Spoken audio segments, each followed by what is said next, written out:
السلام علیکم ورحمۃ اللہ وبرکاتہ۔ دوستو، اللہ جانے اور اس کا رسول جانے، اللہ نے چاہا اور اس کے رسول نے چاہا۔ بعض لوگ جو ہے ایسے جملوں کا استعمال کرتے ہیں اور انہیں علم بھی نہیں ہوتا کہ انہوں نے کیا جملہ استعمال کیا ہے اور وہ جملہ بولنے کے بعد ان کے اعمال پہ، ان کے ایمان پہ، عقائد پر کیا فرق پڑے گا، علم ہی نہیں ہوتا۔ تو یہ جو بعض دفعہ ایسا ہوتا ہے کہ لوگ یہ بولتے ہیں اللہ جانے اس کا رسول جانے، اللہ نے چاہا اور اس کے رسول نے چاہا۔ تو یہ اگر کہنا، اللہ کے نبی علیہ السلام کے زمانے میں ایسا ہوتا تھا کہ صحابہ جب ایک دوسرے سے کوئی چیز معلوم کرتے تھے اور ان کو معلوم نہیں ہوتا تو وہ کہتے تھے اللہ و رسول عالم، کہ اللہ جانے اس کا رسول جانے۔ مطلب یہ ہوتا تھا کہ اللہ تو جانتا ہے اور اللہ تعالیٰ وحی کے ذریعے سے اپنے رسول کو یا تو اس چیز کی خبر دے دی ہوگی یا آئندہ وحی کے ذریعے سے خبر ہو جائے گی۔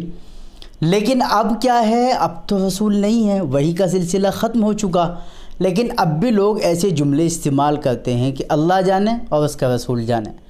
اب کہنا کیسا ہے، لہذا یاد رکھیے اب ایسا جملہ کہنا ناجائز ہے۔ اس کی وجہ یہ ہے کہ اللہ جانے اور اس کا رسول جانے، دین مکمل ہو چکا ہے، تو کسی بھی چیز کے بارے میں یہ کہنا اور رسول کو اللہ تعالیٰ کی صفت علم کے ساتھ ہمسری قرار دے دینا یہ صحیح نہیں ہے۔ اس لیے کہ اللہ کا جو علم ہے وہ اللہ ہی کا ہے، اللہ کے علاوہ اس درجے کا علم کوئی نہیں رکھ سکتا۔ تو یہ کہنا اللہ جانے اور اسی علم کے ساتھ رسول کو بھی جوڑ دینا کہ اس کا رسول جانے، یہ کہنا غلط۔ ایسی بعض لوگ کہتے ہیں اللہ نے چاہا اس کے رسول نے چاہا، تو اللہ کی صفت مشیت جو ہے، اللہ کا چاہنا، تو اس کے ساتھ رسول کی صفت مشیت کو جوڑنا صحیح نہیں ہے۔ اس لیے کہ اللہ جس چیز کو چاہیں، رسول چاہیں نہ چاہیں، اللہ جس چیز کو چاہیں گے وہ ہو جائے گا۔ اللہ جس چیز کو نہ چاہیں، رسول چاہیں نہ چاہیں، لیکن رسول چاہیں تو وہ نہیں ہوگا۔ اس لیے کہ اللہ کی صفت مشیت وہ الگ ہے اور رسول کی صفت مشیت الگ ہے۔ اس طرح کے جملے بہت سارے لوگ کہتے ہیں، ان سے بچنا چاہیے اور سوچ سمجھ کے بولنا چاہیے۔ بعض لوگ یہ کہہ دیتے ہیں کہ بھئی وہ نا امیدی جو ہے کفر ہے، نا امیدی کفر ہے۔ کیا مطلب ہے اس کا؟ آدمی کبھی تو نا امید ہوتا ہے، تو کیا آدمی کبھی بھی نا امید نہیں ہو سکتا؟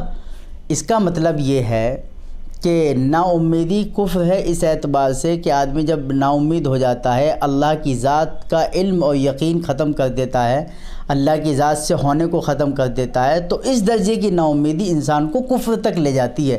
یہ ہے مطلب، نا امیدی کفر ہے۔ لیکن اس کا مطلب ہرگز یہ نہیں ہے کہ اگر کوئی انسان جو ہے اگر کسی وقت میں فطری اعتبار سے کسی چیز سے مایوس ہوگا تو اس نے کفر اختیار کر لیا۔ بہت سارے لوگ فطری طور پر مایوس ہو گئے اور ان کو کوئی بھی کہہ دیتا ہے کہ بھائی نا امیدی تو کفر ہے۔ یہ نا امیدی کفر نہیں ہے، فطری طور پہ مایوس ہوتا ہے۔